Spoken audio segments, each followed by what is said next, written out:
Okay, raise your hand if you have been to the Baylor's Grease Pit in the past month. Oh, yeah. Yeah, we Baylor kids love all the fabulous fast food restaurants associated with that. Now, raise your hand if you've been to McDonald's in the Grease Pit in the past month. Okay, what was your experience there? They take forever. It's Yeah. the longest McDonald's wait ever. Was the food good though? It's McDonald's. It's pretty good. Yeah, you know what you get, hit or miss, right? I Okay, well, I want to introduce you to a lady named Stella Liebeck.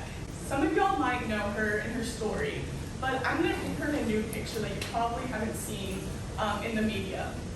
So Miss Stella Liebeck was a 79-year-old woman from Albuquerque, New Mexico. And one February day in 1992, her grandson drove her to the nearest McDonald's where they went through the drive-thru and she ordered a 49-cent cup of coffee.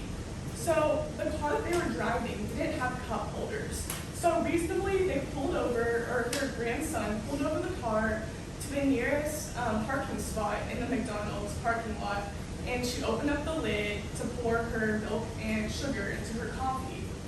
Well, unbeknownst to her, she spilled the coffee all over herself and got severely burned. So her grandson immediately rushed her to the hospital where she had to undergo some serious treatment.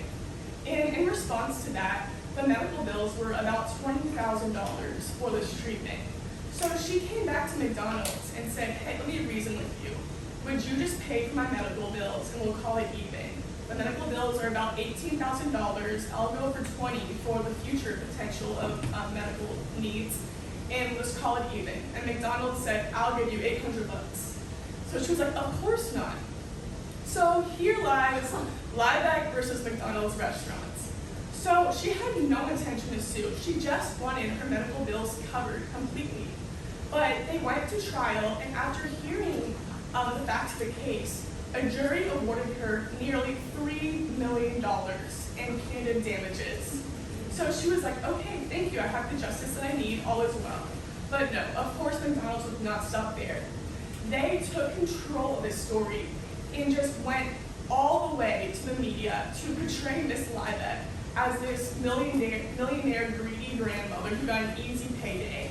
So they started posting things and making billboards, McDonald's and other large corporations, saying, basically making fun of not only Miss Liebeck and the trial, but also of the American civil justice system as a whole. So they're saying, you know, lawsuit lotto, like get what you want, sue anyone, like making this frivolous lawsuit prevalent in America, when reality, in the Reed Justice Institute says that only 10% of people who get injured by someone's negligence go to the courts, and only 2% result in lawsuits. So this story that they're portraying to the American public, that lawsuits were so prevalent and they really needed to curtail the amount of money people can get from large corporations, was so false to reality.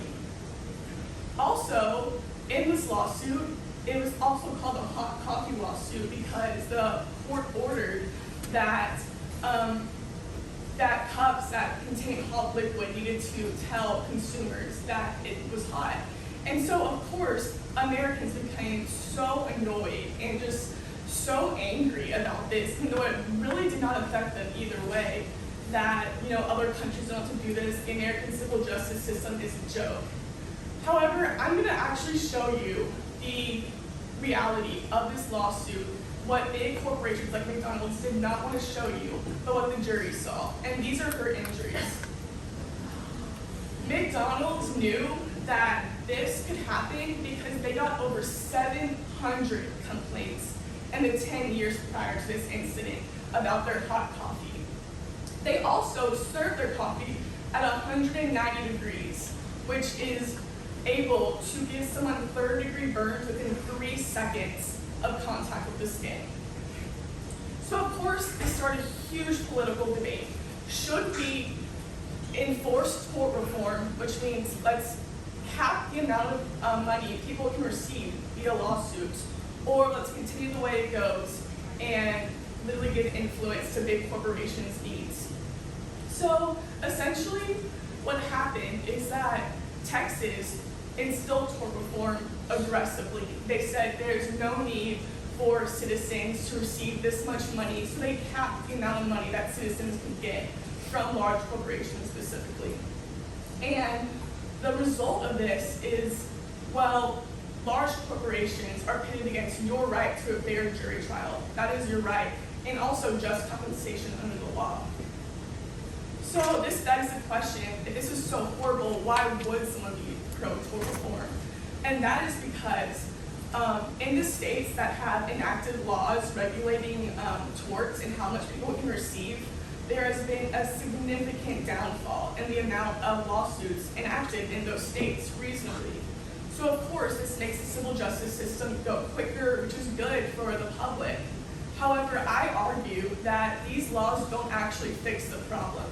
They make sure that citizens don't have equal access to the civil justice system, and they also damage them by holding big corporations not liable.